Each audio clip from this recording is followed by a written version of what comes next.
Vous écoutez Radio Equinox, la chaîne du peuple. La chaîne du peuple. Bonjour. Affronter un régime comme celui de Yaoundé, ce n'est pas une partie de billes. Certains qui clament et réclament le changement pensent que c'est une mince affaire. Déjà, une chose est de battre Biya, une autre est de l'enlever. Mais restons sur le cas de la victoire électorale. Pour taper Biya, il faut le taper dans les 58 départements et les 360 communes que compte le Cameroun, disons la majorité de ces circonscriptions. Cela commence par l'occupation territoriale. Sur ce plan, Paul Biya tape toute l'opposition réunie. Le Cameroun compte 358 partis.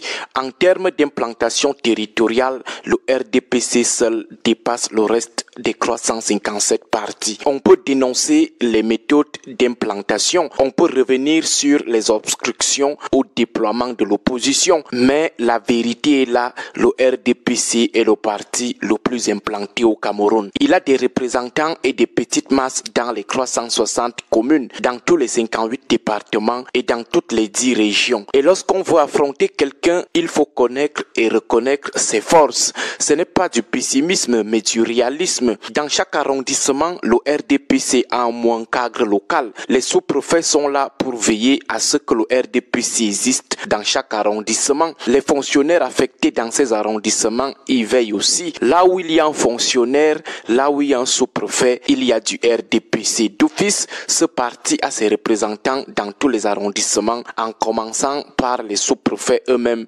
sans oublier des cadres de la gendarmerie et de la police qui tirent profit du système de corruption instauré et entretenu par le RDPC. L'opposition n'a ni sous-préfet ni fonctionnaire à qui elle peut faire le chantage.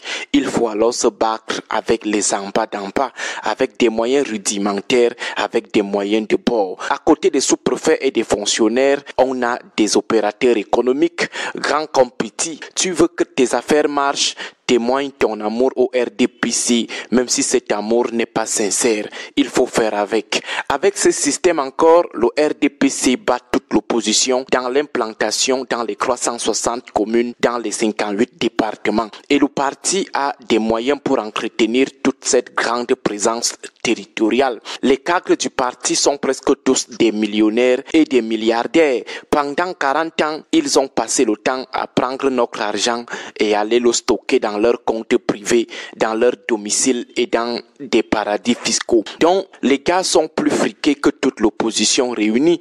Ils peuvent financer 360 meetings le même jour. Nous disons bien le même jour. Et ils n'auront pas un problème de sardines ni de DJ. Ça, il faut le noter. Le RDPC seul peut investir à n'importe quel moment les candidats dans les 360 communes sans avoir un réel problème de financement des cautions, sans avoir un problème de candidat. Si c'est même chaud, il peut présenter les sous-préfets comme candidats.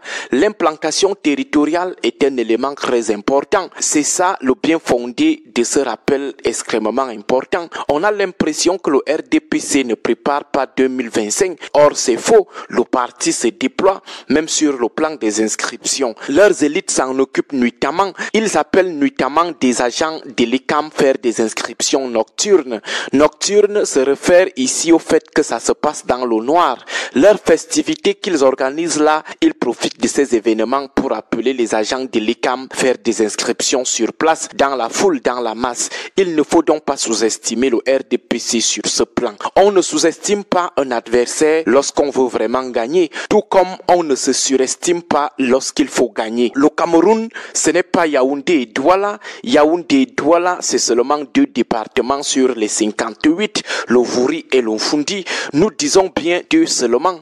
Que se passe-t-il dans les autres 56 départements? Concernant les inscriptions par exemple, on voit seulement Yaoundé et Douala et on se dit ouf, c'est suffisant, ça bouge au Cameroun. Pas du tout, c'est seulement 2 départements sur les 58. Par exemple, le département de la Léquié avec ses 9 arrondissements, la Léquié qui est à 300 francs de Yaoundé, avez-vous les images de l'engouement de ce côté-là? La Haute-Sana, Galomba, Mekim, tous départements du centre, avez-vous les images de l'engouement? Non. Le Cameroun n'est pas Yaoundé, Douala. Le Cameroun n'est pas aussi Facebook ou les réseaux sociaux en général. Sur 30 millions d'habitants, seuls 3 millions sont sur les réseaux sociaux. Et sur ces 3 millions, 2,5 ne parlent pas de politique. Ils suivent, eux, les influenceurs. On nous dira que ça bouge à Maroua. Ça bouge où à Maroua? Et si c'était même le cas, l'extrême nord, ce n'est pas seulement Maroua. Est-ce que ça bouge aussi à Ilé, à Lifa, à Fotokol, à Blangwa, à Darak, à Makari, à Zina ou à Mozogo? Ça bouge dans la Damawa. Est-ce que la Damawa, c'est seulement Kaoundire? Ça bouge aussi à Dir, ça bouge aussi à Djouon, à Menganga, à Ngawi ou à Martap.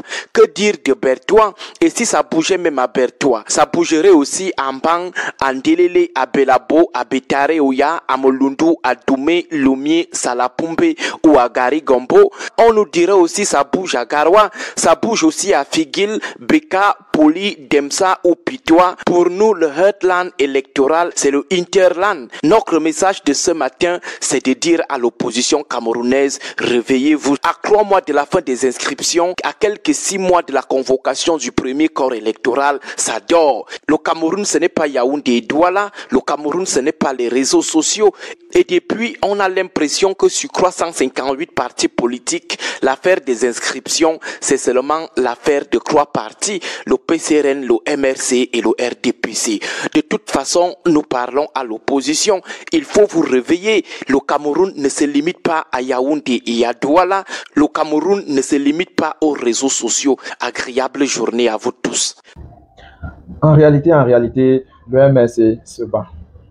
12 ans après sa naissance, elle a plusieurs de ses cadres en prison.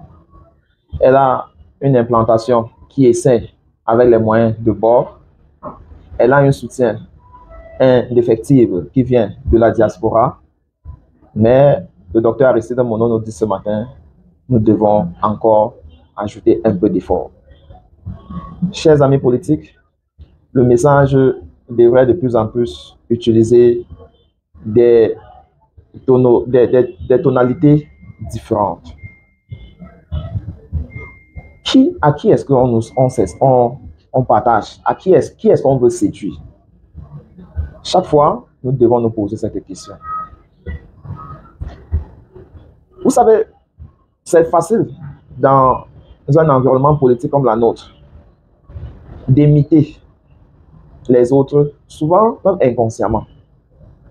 C'est-à-dire, on veut communiquer comme eux, on veut se comporter comme eux, on veut se mobiliser comme eux, à la seule différence qu'on n'a pas leurs moyens.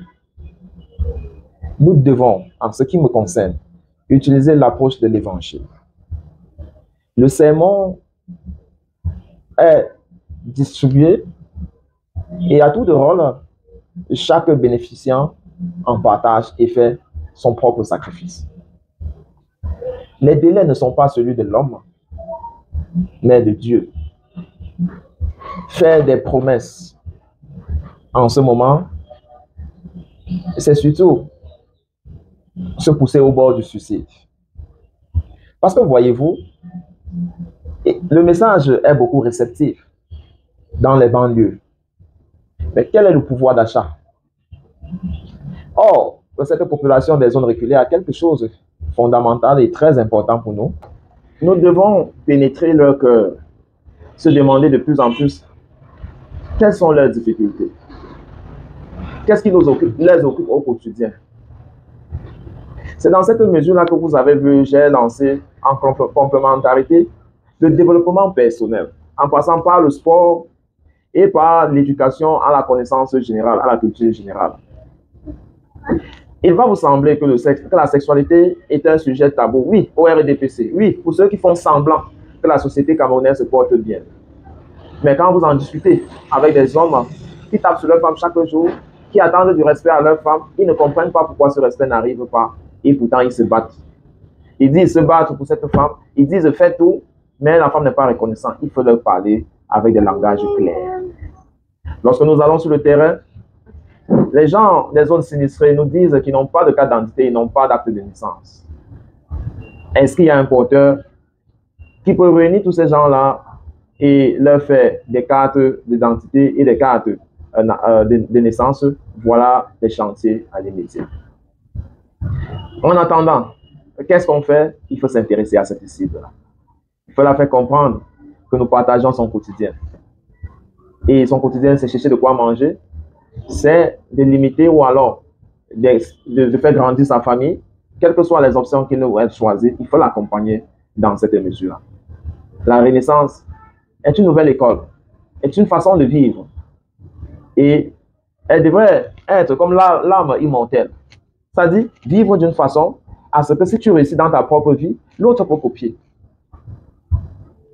Pour moi, c'est la façon qu'il faut accompagner la Renaissance, qui va au-delà du seul parti MRC.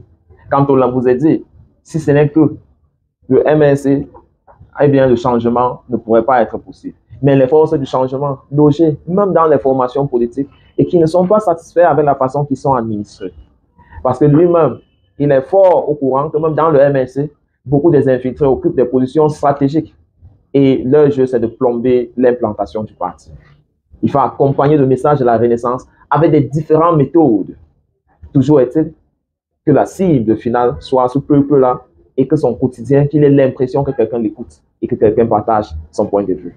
J'espère qu'on s'entend et qu'il nous arrivera des choses pires. À très bientôt.